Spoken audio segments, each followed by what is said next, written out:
राधे राधे दोस्तों, जय श्री कृष्णा। मेरे चैनल से जुड़ने के लिए धन्यवाद।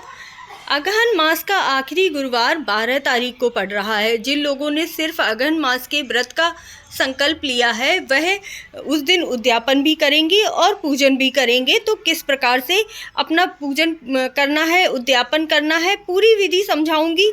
बहुत ही जो सरल विधि है वह भी बताऊंगी और किस तरह से आप और बड़ा कर सकते हैं, जितना भी करना चाहें उस तरह से भी समझाऊंगी। तो पूरी वीडियो बहुत ही ध्यान से देखिएगा। चैनल को सब्सक्राइब ज़रूर कर लीजिएगा और कमेंट में जय लक्ष्मी माता ज़रूर लिखिएगा। आपका थोड़ा सा भी प्यार मेरे लिए बहुत मायने रखता है। सबसे सरल और सीधा तरीका होता है, इस तरह से आप अपना सूखा अनाज निकाल लीजिए।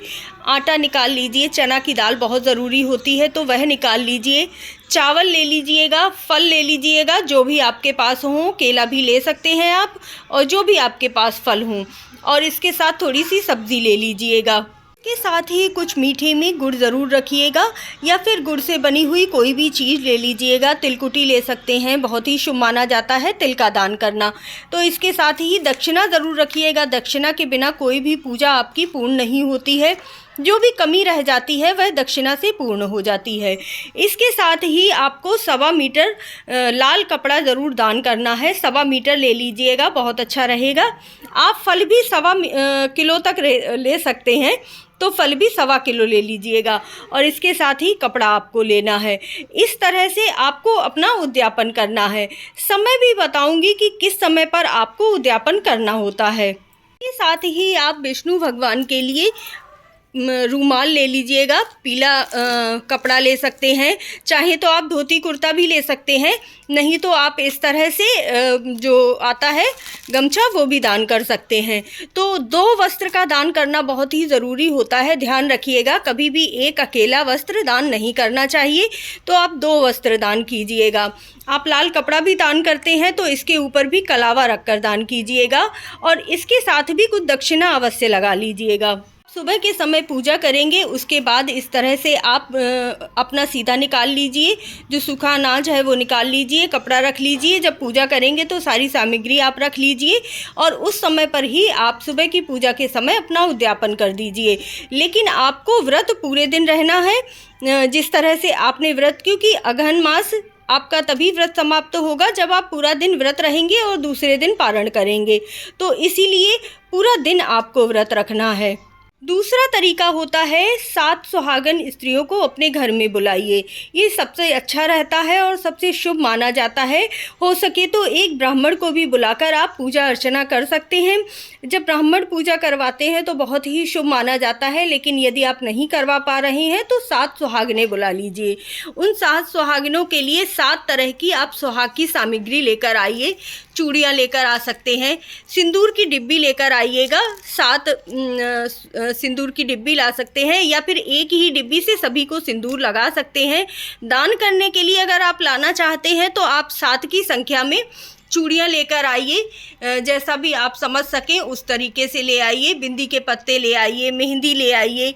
इसके साथ ही वस्त्र रूप में आप या तो साड़ी दान कर सकते हैं या इस तरह से मैं रूमाल लेकर आई हूँ रेड कलर में। रेड माता रानी के लिए सबसे अच्छा माना जाता है रेड कलर का दान करना, तो इसीलिए इस तरह से आप 8 रूमाल लेकर आ सकते हैं।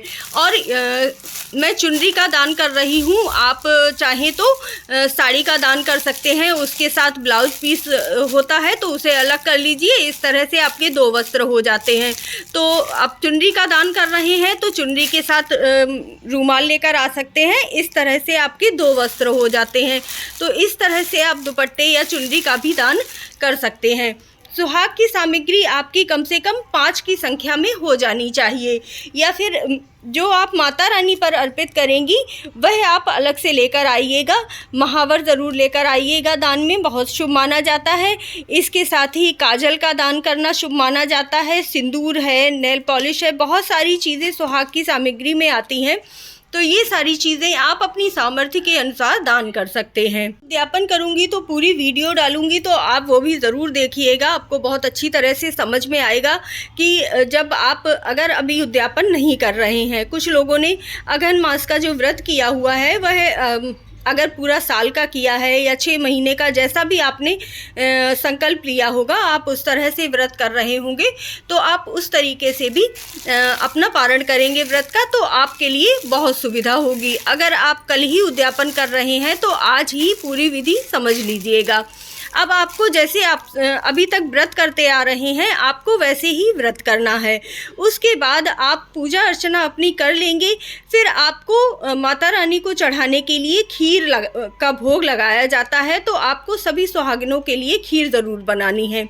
जब सुहागन स्त्रियां आपके घर में आ जाएंगी, तब आपको उन्हें महावर लगाना है सभी के पैरों में। उसको सभी के पैरों में महावर लगाना है। हल्दी और कुमकुम से टीका करना बहुत ही ज़रूरी होता है और बहुत ही शुभ माना जाता है, तो वो भी ज़रूर कीजिएगा।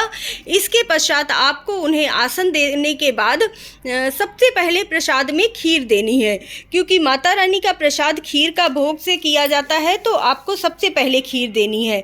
उसके बाद आपने जो भी प्रसाद बनाया हो, आप पूड़ी बना सकते हैं, सब्ज़ी बना सकते हैं, सूखी सब्ज़ी बना सकते हैं। बस ये ध्यान रखिएगा कि प्रसाद में प्याज और लहसुन का आपको प्रयोग नहीं करना है। आप उद्यापन जब आपकी सुबह की पूजा हो जाएगी उसके बाद ही कर लीजिएगा, क्योंकि शाम के समय सभी को असुविधा होती है और आपकी सुहागिनें उतने समय तक व्रत भी नहीं रहेंगी, तो इसीलिए सुबह के समय उद्यापन करना ज़्यादा अच्छा रहता है। तो आप सुबह के समय जब पूजा अर्चना करेंगे उसके बाद आपको उद्यापन करना है। खीर के बाद आप जो भी प्रसाद बनाएं वह उन्हें दीजिएगा। भी आप ये सामग्री देंगे, उसके साथ आपको दक्षिणा ज़रूर देनी है। देखिए, दक्षिणा कभी मत भूलिएगा। कोई भी चीज़ देते हैं उसके साथ दक्षिणा देना बहुत ही ज़रूरी होता है। जैसे आप ये इस तरह से देंगे दुपट्टा, तो इसके साथ ही आपको सारी सामग्री रख लेनी है। सिंदूर है, चूड़ी है, बिंदी है, इस तरह से आपका ये श्रृंगार का सामान हो जाएगा। और आपको सारी श्रृंगार की सामग्री इस तरह से रख लेनी है और इसके साथ ही दक्षिणा रख लेनी है और फिर आपको इस तरह से दान करना है। ये आपकी पूरी सुहाग की सामग्री हो गई और आपको इसी तरह से इस सामग्री को दान करना है। तो अच्छी तरह से समझ आ गया होगा कि आपको किस तरह से व्रत करना है। आप उस दिन खीर का प्रसाद भी नहीं खाएंगे। अगर आपने मखाने की खीर बनाई है तो वो प्रसाद आप खा सकते हैं। उसके बाद आप पूरा दिन व्रत रहेंगे और तब दूसरे दिन आपका व्रत का पारण होगा, तभी आप वह खीर का प्रसाद खाकर अपना व्रत तोड़ेंगे। जो भी सुहागन स्त्रियां बुलाई हुई हैं उन्हें बिल्कुल लक्ष्मी माता का स्वरूप समझिएगा और इस तरह से उनकी पूजा अर्चना कीजिएगा। फिर आप देखिएगा आपके घर में स्वयं ही लक्ष्मी माता का वास हो जाएगा। आपके घर से अगर सुहागिनें खुश होकर जाती हैं, प्रसन्न होकर जाती हैं, कहते हैं ना कि अगर कोई भी अतिथि आपके घर में आता है और वह खुश होकर जाता है तो आपके घर में लक्ष्मी माता का वास होता है। लक्ष्मी माता प्रसन्न होती हैं, सुख और संपत्ति आती है, धन वैभव आता है। तो इसीलिए जो भी आपकी सामर्थ्य हो उस तरह से, बल्कि मैं कहती हूँ कि जब भी आप लक्ष्मी माता का कोई भी पूजा करते हैं तो अपनी सामर्थ्य से बढ़कर ही आपको दान पुण्य करना चाहिए। तो इस तरह से आप अपना दान कीजिएगा, पूजा कीजिएगा और व्रत का उद्यापन कीजिएगा। अगर आप पंडित जी को बुला पाएँ तो ज़रूर ही बुलाकर पूजा करवाइएगा। इस तरह से पूजन आदि करके आप अपने व्रत का उद्यापन कीजिएगा। अगहन मास का यह व्रत बहुत महत्वपूर्ण होता है। मेरी वीडियो से जुड़ने के लिए धन्यवाद। जय श्री कृष्णा, जय राधे राधे।